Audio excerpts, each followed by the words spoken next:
Aton sa ating beloved ordained preacher, beloved Kuya Andy Binias. Praise the Lord. Palakpakan po natin ang ating mahal na Panginoon. Everybody shout, praise the Lord!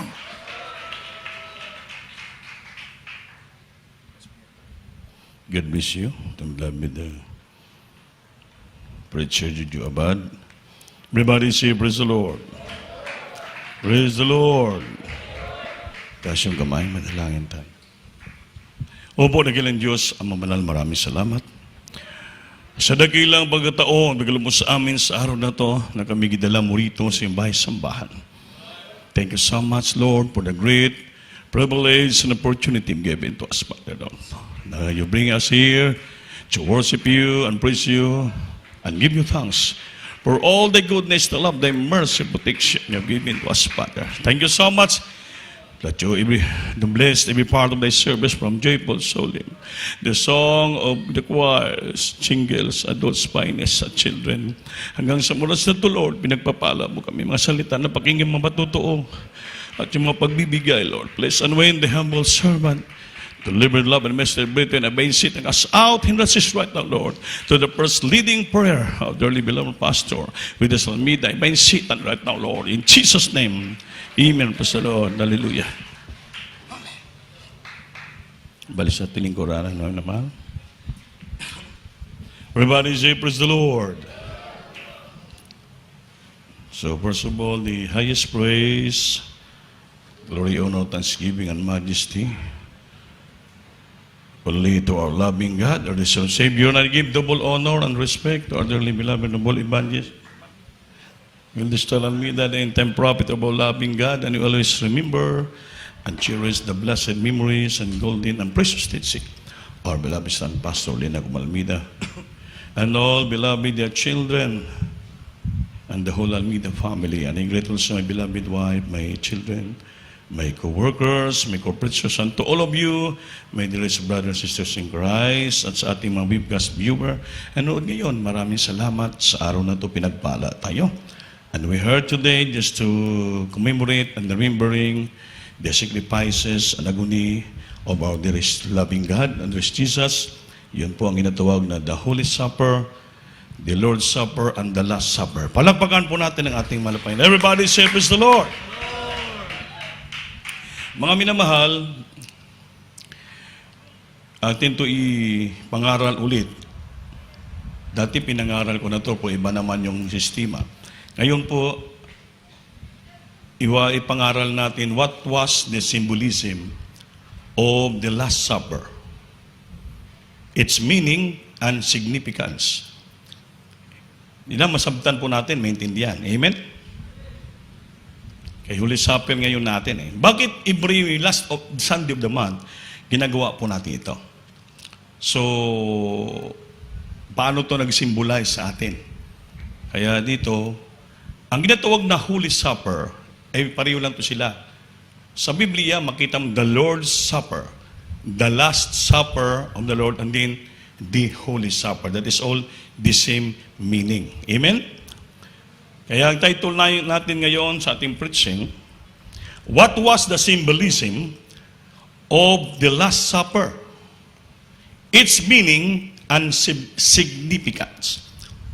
Meaning and significance. Ang significance, mga minamahal, ito po ay sa Tagalog pa kabuluhan. Ano bang kabuluhan? Ang kahalagahan. Ang kahulugan ng halaga. O ibig sabihin nito sa ating buhay. At anong simbolo? Nga bakit ito ginawag na Last Supper, the Lord's Supper, or the Holy Supper? Kung bakit ito ginaganap natin sa church every last Sunday of the month. First of all, ginagawa natin ito dahil nakasulat sa Biblia. In 1 Corinthians chapter 11, verse 24 and up to 25, nakasulat yan, no? Take it, drink it, this do ye in remembrance of me. Ang nagsabi niyan ang Panginoon mismo. Amen? Kunin niyo ito at kainin at inyo pong inumin. No? Buhaton niyo kini sa paghinumdum nako. Palakpakan po natin ang ating Panginoon. Everybody say, praise the Lord. So, mga minamahal, Kunin natin dito ang meaning. The Last Supper, or the Lord's Supper, or the Holy Supper, which took place hour before the Lord's crucifixion, was a Seder. Yung Seder, meaning, yung Passover observance, dito po sa pinaka lugar balay, a Jewish home, tong chamber ba, or community service, including a ceremonial dinner held on the first or second evening of the Passover. Dito po ginawa yung itawag na Seder. Ang ibig sabihin yan. So dito sila, nag-last supper, last dinner, ang ibig sabihin. Palakpakan po natin ating Panginoon. So dito, ulitin ko, the Last Supper which took place hours before the Lord's crucifixion. It takes pa ng pila ka oras bago ang Panginoon ipapako. Was a Seder, meaning Passover observance in that place. Previously, the Feast of Symbols had only pointed back to the Hebrews' redemption from Egypt. Actually, itong Last Supper, parang previously, ito'y parang piyesta. Passover. Ito po'y isa, ang Passover, ito po'y piyesta. Pag sa ulog ng kapistahan nila. Ang lahat ng mga Israelita ay sila po'y kakain ng ginatawag na pagkaon tinapay na walang libadura. Amen ba? Amen? But the truth denied, Jesus revealed the messianic significance of Jewish symbols, bread and wine. Nung doon na sila sa loob, hinawag sila, nagkaroon sila ng Last Supper, Holy Supper. So nagkaroon ng Panginoon, Jesus revealed a messianic significance. Messianic significant. Napakahalagang bagay o may kahulugan itong dalawang simbolo. Nagdala siya ng bread and wine. Inikot sila doon sa buong lamisan, nagdala siya ng tinapay at wine, ubas. Everybody say, praise the Lord. Praise the Lord. So, dito sa Seder sa loob, so para masundan nyo ako, what is Passover Seder? Yung Seder ba is E-D-E-R. Sabi ko, a Jewish home or community service including a ceremonial dinner held first and second evening of the Passover in commemorating of Exodus from Egypt. Nang paglabas niya sa Egypto, gina-commemorate ito, gina-celebrate nila. During their Passover, dito sa loob ng isang lugar, na magkaroon sila ng seremonya, ang tawag yan, Passover Seder. Amen ba? Amen? In a Seder, yung sa oras na yan,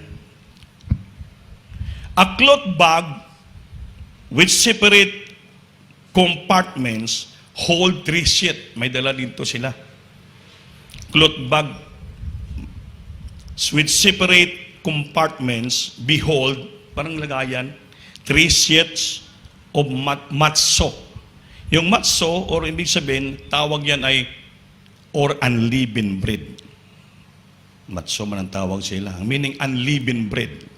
Ang unleavened bread ay tawag na tinapay na walang libadura, walay latoy.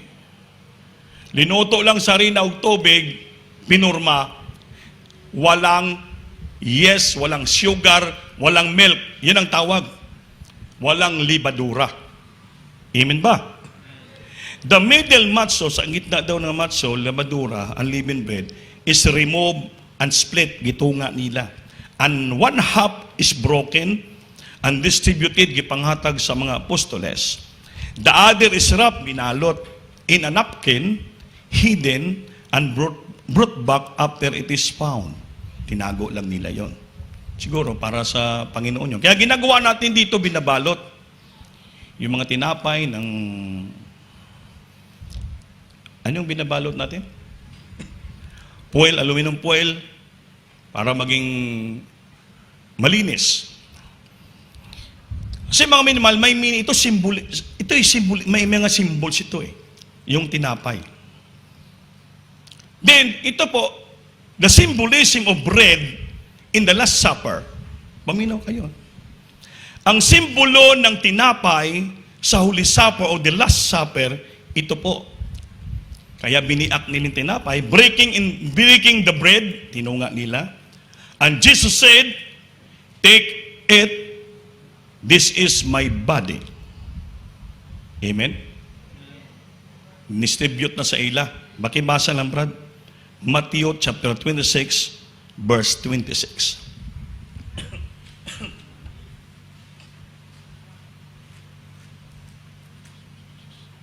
Libro sa Mateo, Kapitulo 26, versikulo 26. Ug samtang nangaon sila, si Jesus may kuhag tinapay, ug sa nakapanalangin na siya niini, kini iyang gipikas-pikas ug ngadto sa mga tinun-an, gihatag niya nga nagingon, kumuha ug kumaon kamo, kini mao ang akong lawas. Palakpakan po natin, Diyos, mga minamahal. Praise the Lord. Hallelujah. Sa aklat ng Mateo, Kapitulo 26, ang bersikulo ay 26. At samantalang sila'y nagsisikain, ay dumampot si Jesus ng tinapay, at pinagpala, at pinagputol-putol, at ibinigay sa mga alagad, at sinabi, kunin ninyo, kanin ninyo, ito ang aking katawan. Amen. Palakpakan po natin, Diyos. So, yan po ang bread. Kunin nyo, kainin nyo, ito po ang aking katawan. Amen? So sa Biblia, ang ginatawag na unleavened bread, meaning walang palaman, walang timpla, walang star margarine, walang yeast, walang sugar. Dahil bakit? Kasi ang leaven, kinang may timpla, may palaman, may yeast sa loob, symbolizes sin. Tamo? Kahit tinapay so ng panon, may simbolo. Dapat pag kumain ka ng tinapay, just to remembering sa katawan ni Kristo. Ibig sabihin, walang bahid, walang artificial nga mga ingredients, kailangan natural nga flour. Amen? Amen. Dahil pag mayroon ng palaman, may star margarine, may yeast, yes, mga minal, nag-symbolize na ng kasalanan. Tamo stricto. Kaya sa iba, ginagamit yung ostia. Ano? Tama ba yun? Ostias? Yung puti na manipis. Anong tawag? Ostia. Isa atin, maghanap ka pa mahal, doon na lang tayo maghanap sa Gaisano. Marami naman dong sliced bread. Pero may lasa. Amen. Amen. Kung sundin natin yung symbols talaga sa unang panahon, unleavened bread, pero mahirapan na po tayo. Dahil kailangan magpa-order pa po tayo. Kaya nga sa mga ibang reliyon, hindi na po nauso yung unleavened bread. Basta may bread. Basta pagsabing bread, ginasimbolize nila na this is the broken body of our dear Jesus. Kaya ang importante doon, yung itong ritual, yung ceremony, yung prayer, how you accept that bread as a symbol of the broken body of the Lord para sa iyo. After that, you must to repent all your sin because you remember that I am the part of the broken body of our dear Jesus. Because we are the member of Christ in particular. Amen ba? We are the body of Christ in the church. Kaya kung may leaven, kung may palaman, symbolizes sin, kasalanan. So bread without yes, ang yes ba? Pangpaalsa. Represent Holy God. Amen ba? Basi mamaya sabi, hindi na ako mag-take Holy Supper kaya may palaman man tamis man Ginapangunawa ko lang sa inyo kaya because sa unang panahon, ganoon ka-stricto. in the time of Jesus Christ. Amen ba? Amen ba? So bread without yeast. Way palaman, unleavened. Bisos ang yeast is leaven, palaman. Is represent holy God. Amen ba? Amen. Leaven, may libadura, may palaman, may yeast, pinaalsa, nagmaalsa. Kaya maghulo ka ng siopaw, may nalagyan mo ng pangpaalsa. Amen? Amen? Ganun po yun sa unang panahon. So sa lala nila sa sidir nga tong cloth nga bag, in the divided bag, sa sulod dito, may nakalutong matso, bread yun, unleavened, are unified. Ay ibig sabihin ng unified, sinamasama dito, giisa, gi-unified, giisa. Yet, distinct, giisa dito sa sudlanan, sa lagayan, ngunit unified daw, gipagkaisa nila dito sa lagayan, ngunit, magtataka ka doon, may iba nga siniperate. Yet, distinct, ibig sabihin, na iba siya. Iba yung lasa. Iba yon ang kakain. Yung kakain nun, walang iba. Ang ating mahal na Panginoong Hesus. Amen? Siya nang kakain ng iba na pinag-iba nga meron ng lasa. Bakit? Ang katawan niya, yun ang silbing tinapay.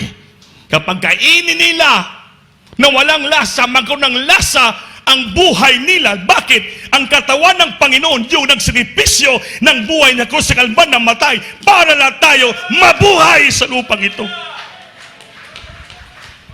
Kaya hindi mo dapat, hindi mo bigyan pansin ito. Amen? May ibang kapatiran pagbigyan tinapay, ginatanggap, nilagay sa tabi. Hindi kinakain. Dahil sabi, hindi ako karapat dapat kasi nagkawat, nanakaw ako ng tayo sinupiring.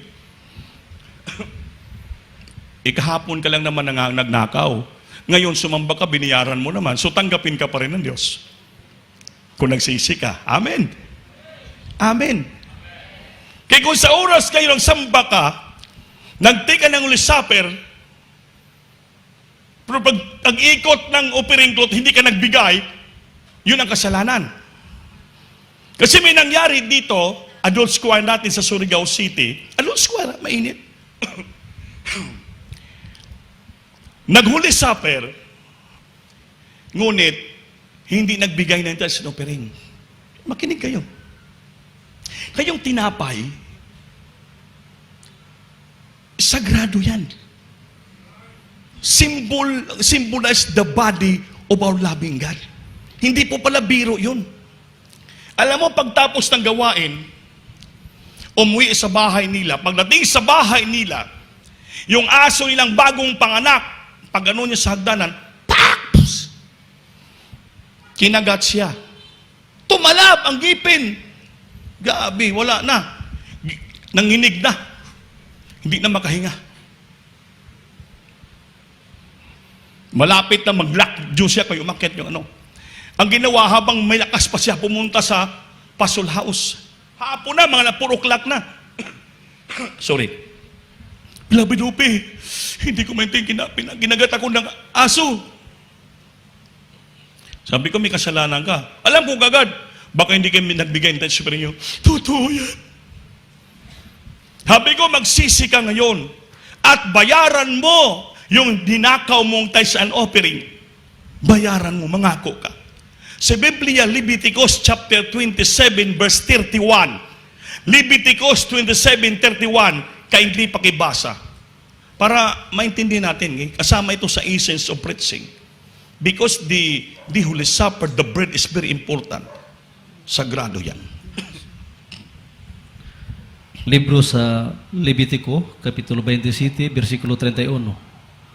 Kung adunay buot, magalukat og jutay sa iyang ikapulo, igadugang niya niini ang ikalima kabahin. Palakpakan po natin Diyos. Linukat mo, kinuha mo yung tithes and offering mo. Bayaran mo daw ito ng 5 times. 5 beses. Sa Biblia. Sabi ko, kaya mo ba bayaran ng 5 bisis ang tithes offering mo?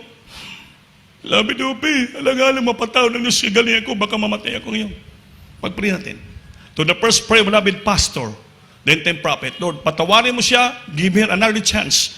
Ang pangako niya, pakinggan mo. In Jesus' name, di mo niyurapis ka sa. Bigla siya napuspos ng balance, pero pinawisan, tapos maya-maya, sabi niya, gumana ang katawan ko, beloved dupi, sa habag at tawa ng Diyos. Umuwi siya, wala nang naramdaman. So may malaking leksyon ito sa ating buhay, mga minamahal. Huwag nating gawing biro ang pag-take ng tinapay at ang ubas. Kaya every last Sunday of the month nanawagan tayo ng fasting. Bakit? Kailangan ang fasting ay cleansing. Malinis yung puso mo, you offer sacrifices to our loving God by means of prayer and fasting. Hindi biro yung pagpapasting. Dahil sa isang buwan natin, dito na paglakad-lakad, makasumpong tayo ng pagkukulang pagkakasala. That's why sa iyong pag-fasting, sakripisyo, humika ng tawad sa ating Panginoon, Lord, patawarin mo ako, di malaking pagkukulang ko sa isang buwan, nagkamali ako, sa pag-fasting and prayer mo, i-chastise mo sarili, because of fasting, sakripisyo, ikaw ay pakinggan ng Diyos, patawarin ka sa iyong kasalanan, kaya pagtayo mo rito, maging malinis ka, pinatawad ka na ng ating Panginoon, dahil bakit po, ang pag-take ng Holy Supper, to eat that bread at drink that wine is sagrado ka na sa harapan ng ating mahal na Panginoon. Para mabuhay tayo ulit spiritually. To quicken again sa ating spiritual na buhay. Amen ba? Amen ba? Everybody say, praise the Lord. Ina mo, ganun po kahalaga ang bread, tinapay. Everybody say, praise the Lord. Kaya kailangan ito, mga minamahal, maintindihan natin. So, itong napay dito, ununified and yet distinct.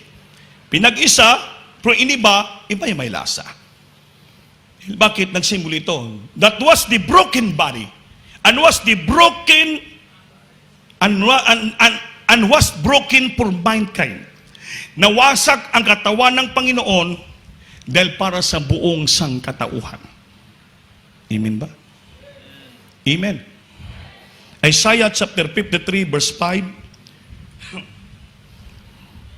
Tingnan niyo po, magkaroon tayo ng focusing dito. Gaano ba ka-importanting katawan ng Panginoon? The body of our disease was broken for all of us. In Isaiah 53 verse 5. Then after sa iyang kamatayan, after nang kumain na sila ng Last Supper, umalis bitaw si Judas, bininta siya sa Parisiyo, pumunta rin report siya doon, nasabi na siya sa mga Parisiyo, sa mga sundalo, yung aking hiyayakapin at haligan, yan siya, si Kristo. Pagpunta nila paglabas, tapos na Holy Supper, tapos siya sabihin ng the last will and testament sa buhay niya, mga minamahal, doon pa pupunta ro. Anong ginawa? Hinuli siya hanggang pinatay at linibing. Mamaya, nung katawan niya linibing, ito po'y binalot. Wrapped in a burial cloth. Girap nila. In a burial cloth. Yan ang sa unang panahon. In Matthew chapter 27:51. Unahin mo natin basa Isaiah 53 verse 5. Libro sa Isaias, Kapitulo 53, versikulo 5. Apan siya ginasamaran tungod sa atong kalapasan. Amen. Siya napangos tungod sa atong mga kasalanan. Ang silot sa atong pakigdait diha sa ibabaw niya, ug tungod sa iyang mga labod kita nangaayo. Palagpakan po natin Diyos, mga minamahal. So you have to focus your mind on this verse. Pamalandungan nyo, mag-isuon ko. Basahin sa Tagalog. Praise the Lord. Hallelujah. Sa aklat ng Isaias, Kapitulo 53, ang bersikulo ay 5. Ngunit siya'y nasugatan dahil sa ating mga pagsalangsang. Siya'y nabugbog dahil sa ating mga kasamaan. Ang parusa ng tungkol sa ating kapayapaan ay nasa Kanya. At sa pamamagitan ng Kanyang mga latay ay nagsigaling tayo. Amen. Palagpakan po natin ang Diyos. Mga minamahal, tingnan mo po, ang very significant, ang kahalagahan, ang meaning, ang kabuluhan ng katawan ng ating Panginoon. Ngunit siya ay nasugatan. Sugatan. Grabe yung mga sugat, latigo, suntok, tusok ng mga bayonita, ng mga sundalong nagpatay sa kanya. Ngunit siya ay nasugatan dahil sa ating mga pagsalansang. For our iniquity. Siya ay nabugbog, binugbog siya. Sinuntok, sinipa dahil sa ating mga kasamaan. Ang parusa ng tungkol sa ating kapayapaan ay nasa Kanya. Upang magkaroon tayo ng kapayapaan dito sa lupa, inangkin niyang lahat na kaparusahan. And He bore our sorrows. At sa pamagitan ng kanyang mga latay, ay nagsisigaling tayo. Latay, mga sugat, mga samad, and for stripe, we are healed. Gumaling tayo sa karamdaman sa cancer, leukemia, diabetes, dahil sa mga sugat at latay ng ating Panginoon. Mga labod.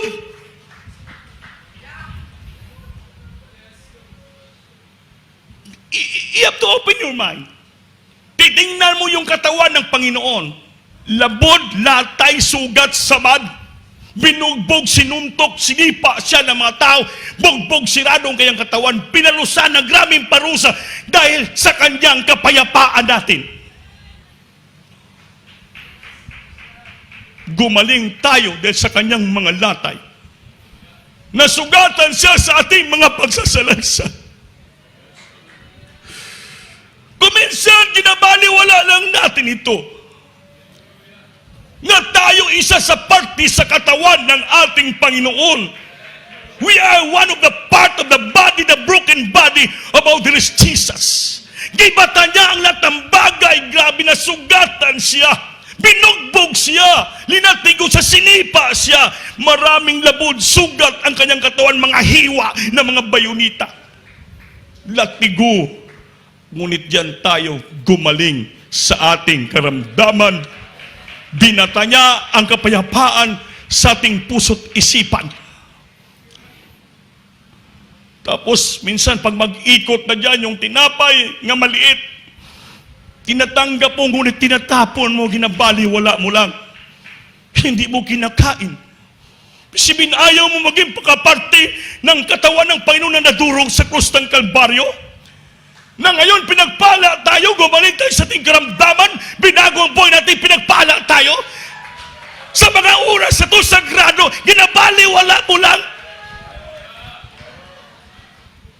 Paano ka pagalingin ng Diyos sa iyong karamdaman, sa iyong kalungkutan? Paano ka magkaroon ng kapayapaan? Hindi mo tinanggap ang iyong katawan. Dan yung parusa ng kapayapaan sa Kanya para ibigay sa atin. Maging payapa tayo sa lupa. Because we are always remembering heartily this broken body of our loving Jesus. Kaya mga minamahal, binibigyan natin ng halaga ito. Minsan nakalungkot, pag maglinis na kami, may nakita ko mga tinapay sa tabi. Yung mga grapes, may mga laman pa. Gaano ba katinding kasalanan mo, isoon kapatid, na sa palagay mo hindi ka mapatawad ng Diyos? Inako na ng Panginoon ang ating kasalanan sa krus ng Kalbaryo. Nagdusa, naghirap na siya para tayo magkaroon ng kapayapaan, kaligtasan sa ating buhay. Gagaling tayo at pagpalain tayo. Langit ang ating pupuntahan. You just to serve Him sincerely and faithfully. Dahil lahat ng mga pagpapala, tinamasa na po natin. Everybody say, praise the Lord. Praise the Lord. Binalot siya. Wrapped in a burial cloth. Hidden in a tomb. Tinago siya sa loob ng libingan. And after that, after 3 days, He resurrected from the dead. Resurrected from the dead. Hindi mapigilan ang pangako ng Diyos. Dahil sabi niya, destroy this temple, and in 3 days I will build it up. Sabi ng mga tao, hoy, this man will speak blasphemy because this building was built within 40 years. Ang sabi niya, I will destroy this temple, and in 3 days I will build it up. Hindi na alam ang tinutukoy ng Panginoon na templo, ang kanyang katawan. Madurog, mawasak, mamatay, ilibing, and after 3 days, he resurrected, resurrect from the dead. From the tomb, mawala siya. Hinanap ito ng apostol, sana yung katawan ng Panginoon. Pinagbulaanan ng mga sundalo, inikot dayon pag early in the morning. Sabihin mo sa buong Israel na yung katawan ng Panginoon hindi nabuhay sa mga matay, ninakaw ng kanyang mga disipulo. Binayaran ng mga sundalo dahil ayaw nila, dahil alam nila sa mga Israel nga kung mabuhay muli ang Panginoon, siya pong totoong tagapagligtas ng buong daigdig. Dahil pinatay nila ang Diyos, na totoong Diyos, tagapagligtas, the Savior of the world and mankind. Pinagbubulaan na nila, ngunit hindi gud matago. After 3 days, pagbalik nila, nagpakita ang Panginoon bilang hardinero. Sinong inahanap nyo? You seeking Jesus, He's not here. He is risen. Wala siya rito. Siya po ay nabuhay na muli sa mga matay. Palakpakan po natin, Diyos. Everybody say, praise the Lord. Pakibasa, Brad. Matthew chapter 27, verse 59. Then, diretso mo sa 60. Binbaran to ni Matthew chapter 28, verse 6. Libro sa Mateo, Kapitulo 27, versikulo 59 hantod sa 60.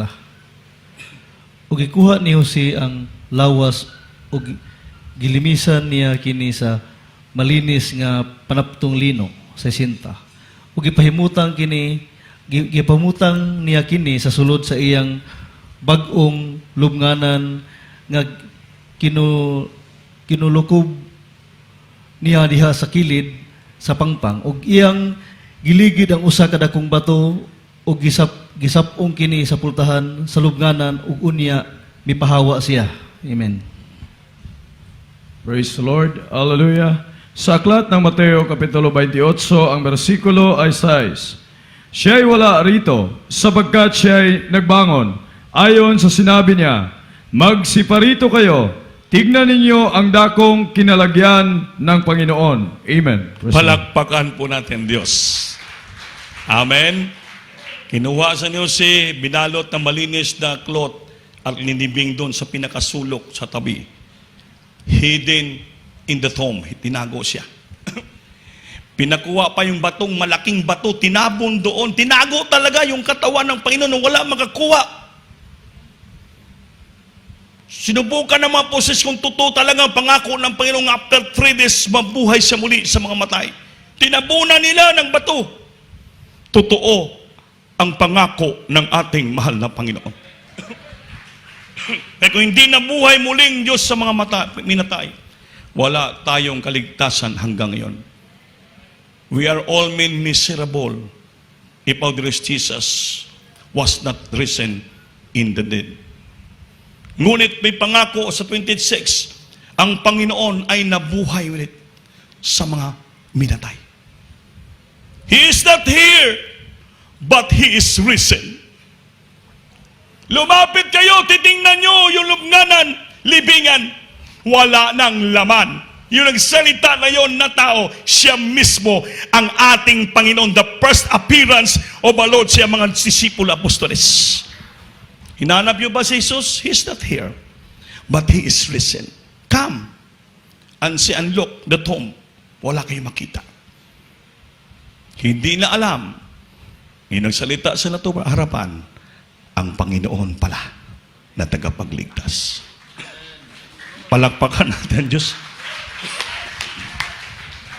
Dahil nabuhay sa mga minatay ang Panginoon, so our redemption was indeed. Ang ating katubusan, Diyan po natupad. Our redemption was indeed. At ang kaligtasan natin is very costly. Ano yung costly? Napakamahal, magastos, napakahalaga. It's worth. Binayaran tayo ng Panginoon sa buong katawan niya. Naghirap siya sa buong kamatayan sa Krus Kalbaryo dahil ibigay sa ating libreng kaligtasan. Costly, napakamahal, napakahalaga, napakagastos, napakalaking bagay. Kumbaga, buong buhay pa ng Panginoon ang ibayad sa ating kasalanan upang lamang tayo magkaroon ng buhay na walang gan. Sino tayo? Sino tayo? Very costly. Mahal kayo. Malaking halaga ang ating kaligtasan. That's why the Bible says we are bought with a price. We are bought with a price. What is that price? The body, the life of our dear Jesus. We are bought with a price, a special price. In the cross of Calvary. Kaya hindi na po tayo may-ari ng ating sarili. We are not of our own because we are already sold by our loving God. Amen? Binili tayo sa malagang presyo. Anong presyo na yan? Costly. Ang kanyang buong buhay. Binigay ng Diyos para sa atin. Kaya ganun kahalaga ang pag-alaala ng paghirap ng katawan ng Panginoon at ang tumulo ng mga dugo sa kanyang buong katawan. Ngayong dugo na yan, yun ang patawad, maglinis sa ating mga kasalanan. Everybody say, praise the Lord. Praise the Lord. 1 Corinthians 6, chapter 20. Chapter 6, verse 20. Costly. Our redemption was very costly. Libro sa unang mga taga-Korinto, Kapitulo 6, versikulo 20. Kay gipalit na kamo sa usa ka bili. Busa himayaan ninyo ang Dios diha sa inyong lawas. Palakpakan po natin ang Diyos. Lawas din ang kapalit. Sabagat kayo'y binili ng sa halaga, luwalhatiin ninyo ang inyong katawan, ang Diyos.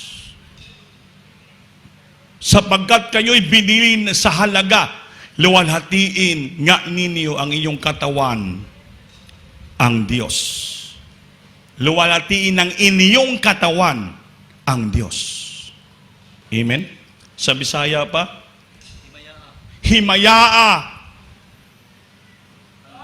Himayao nato ang Ginoo. Buong natong lawas buwan. Nagipalit na kamo sa usa ka bili. Mahal nga bili. Busa himayaan ninyo ang Diyos pinagi sa inyong mga lawas. Our whole body. We must to glorify our God with all our whole body. Paano mo mag-glorify ang Diyos? May maya sa buong lawas mo. Bihisan mo ito na may kabanalan. Huwag mo suotan ito ng ayaw ng Diyos. You must clothe it, the temple with all holiness, godly fear with all righteousness. Huwag mo itong dungisan ang katawan, templo ng Diyos, ang Diyos mismo Espiritu na ninahan sa ating mga puso. Dahil sabi ng Biblia, gipalit na kamo sa usa ka bili. Busa himayaan ninyo ang Diyos pinaagi sa inyong mga lawas. Bakit lawas? Sabihin, buo. Buong lawas kami gimaya. Puso, isip, palakpak, tail, gumagalaw lahat. Gawin mo. Your whole body. Your whole body. Our whole body.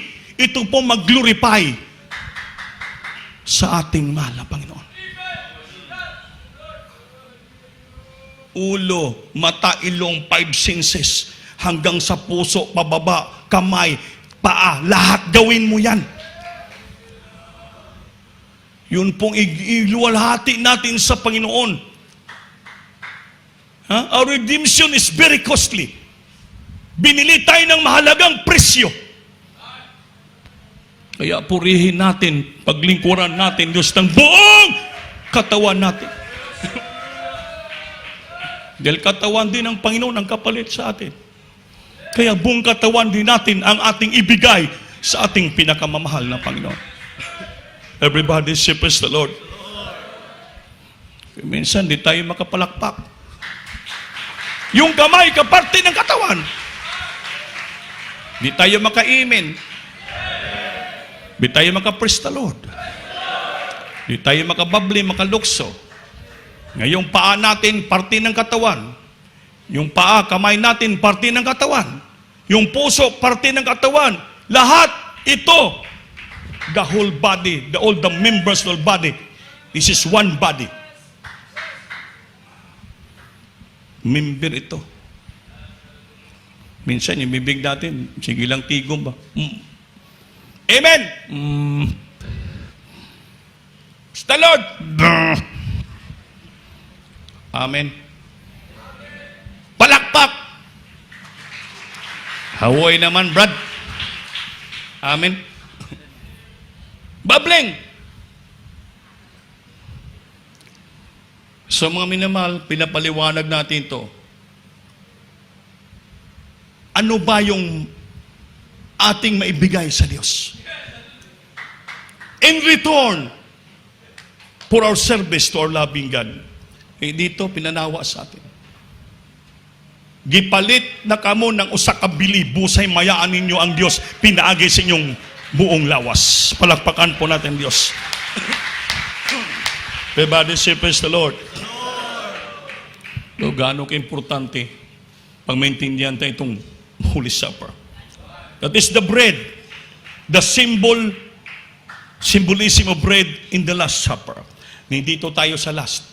Symbolism of wine in the Last Supper. Ang simbolo ng wine o grapes o ubas sa ating pag-Holy Supper. Wine and the other symbol, Jesus highlighted. Wine and other symbols like a bread, Jesus highlighted. Ano yung highlighted? Naka-highlight. Sa isip natin ang Panginoon naka-highlight. Sa mga oras na to, kailangan sa isip natin, naka-highlight ang Panginoon. Ngayon iniisip natin, ng Panginoon ay grabe paghirap para sa akin. So Jesus is highlighted. Wine and the bread is symbol that Jesus is highlighted. Maging naka-highlight sa ating isipan. Wala tayong iniisip na iba dito, hindi yung negosyo, hindi yung mga transaksyon, kundi yung ating Panginoon na sa hinamatay ang katawan niya, nagnalatay, nadurog, at ang dugo magpatawad sa atin. Yan po. Jesus is to be highlighted. Is poured, binuhos, poured, 4 times at asidir. 4 times binuhos doon sa room na yon. Sabi dito nila sa mga scholars believe it is the 3rd cup. Sabi niya, known as a cup of redemption. Kasi doon pala sa cross, gabi nang nabuhos yung dugo eh. Hanggang doon, pangatlo na. Kaya sabi niya, 3rd cup, known as a cup of redemption. Dugo, the cup of redemption. Sabi nila, yung dugo na nabuhos ng Panginoon, nakatapusan ng dugo, yan po ang dugo, the cup of redemption. Katubusan nating lahat. Pagtubos sa atin. That He called the blood of the covenant. Tawagin dugo ng covenant. Ano mong covenant? Yung ating paghiusa, the agreement between you and the Lord. Between us and the Lord. The blood of the covenant. Kaya pinamagitan ng dugo ng ating Panginoon, tinawag yan, the blood of the covenant. Tumulang dugo niya para tubusin tayo, They call that the blood of the covenant. Ang dugo nga mayroon tayong agreement sa bawat isa. Mayroon tayong pinag-isahan sa bawat isa. Na itong dugo na ito nga galing sa akin, sabi ng Panginoon, ito'y mananaytay sa mga puso't isipan nyo dahil tayo maging isa sa aking katawan pagdating na araw, langit ang ating pupuntahan. Itong dugo na to, magpapasok sa buong puso isipan natin, ito magbuhay at maglinis sa atin. We call that the blood of the covenant. Which is poured out, binuhos, sa ating lahat for the forgiveness of our sins. Upang mapatawad ang ating mga kasalanan. Kaya pagtanggap yun ng cup diyan, huwag niyong itapon. Iba niyan, inumin ka agad, kauhaw, kulang pa man eh. Huwag niyong gawing soft drinks, huwag niyong gawing coke yan. Maliit lang yung cup yan. Pero that is the cup of the blood of the covenant of God. Mas magkita niyan, Panginoon natin, magbalik, magkaisa tayo sa ating Panginoon because we have a covenant, we are a covenant partner of our loving God. Sa ayang iglesia, palakpakan natin Diyos. For the forgiveness of our sin. Palakpakan natin Diyos. Kaya mga minamahal, dapat matumnawaan natin ito. Kaya pag magsalita tayo sa ating may tungod sa ating Panginoon, we speak about Jesus. So kailangan sumunod tayo sa mga example, halimbawa ng ating mahal na Panginoon. Na tayo mga tao, nakaunawa tayo, naintindihan natin ng lubusan what is the significant and meaning of this, the Last Supper of our loving God. Na magkaroon tayo mga minamahal ng understanding and then leading to the deeper awareness. Nga mapunta tayo sa ginang deeper awareness ba? Kinang ditong na deeper awareness nga mas malalim. Kanang lalong mas malalim nga pagbabatid o pag-unawa.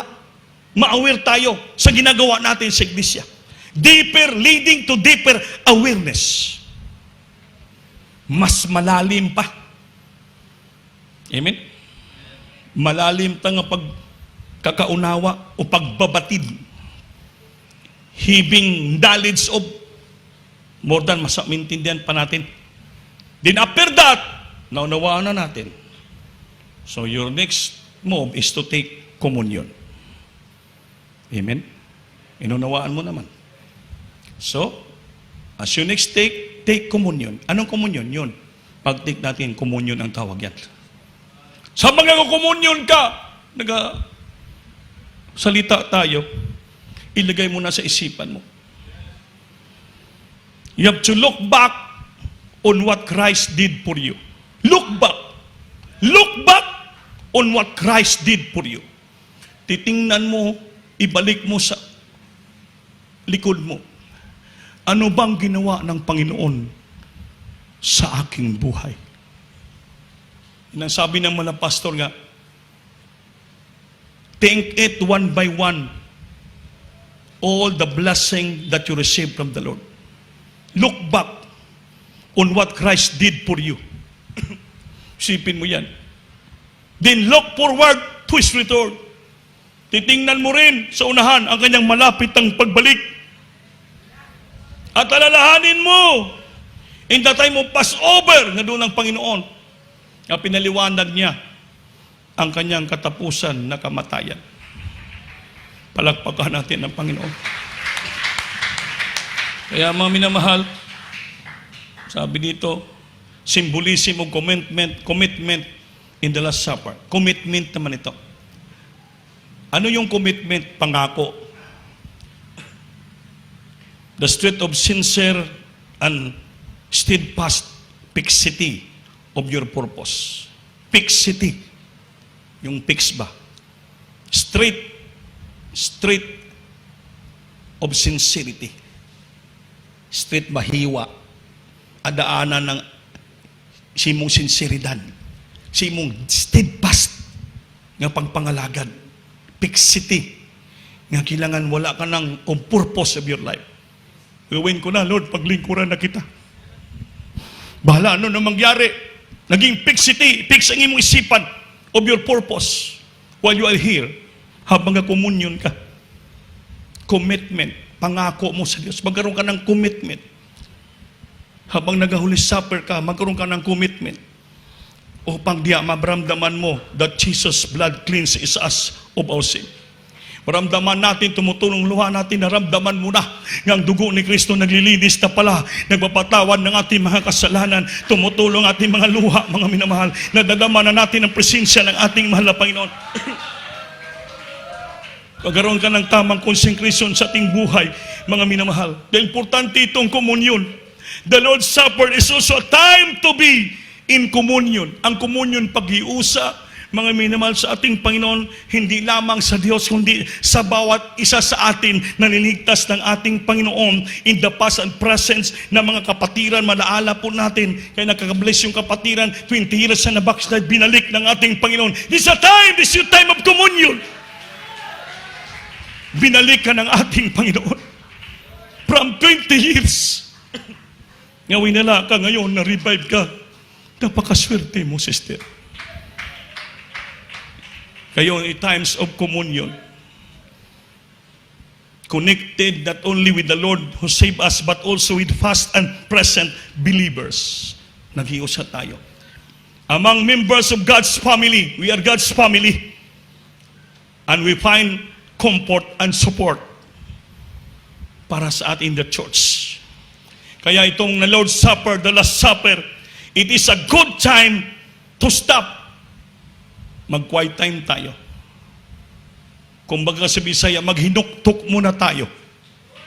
And recall what Jesus had given us.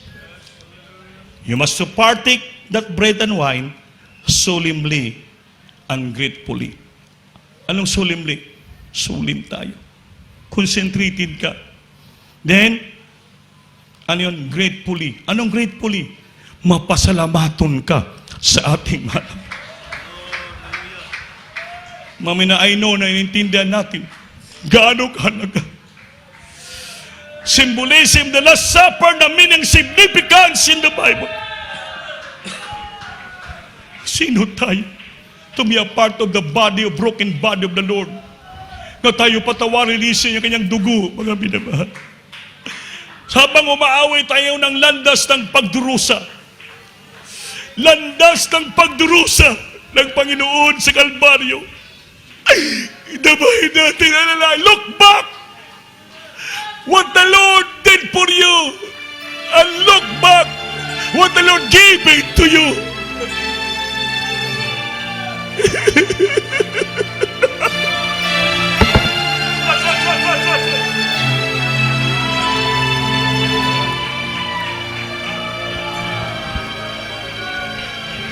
Landas ng pagdurusa, Landas ng pagdurusa. Jerusalem, mga tao Hallelujah! bukas nagilan. Masdan nila si Kristo, hinatulan, mamatay.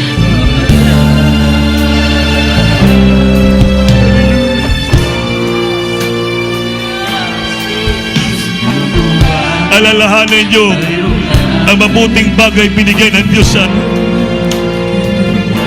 Look forward, look back what Jesus did for you. And look back all the blessing that you receive from the Lord.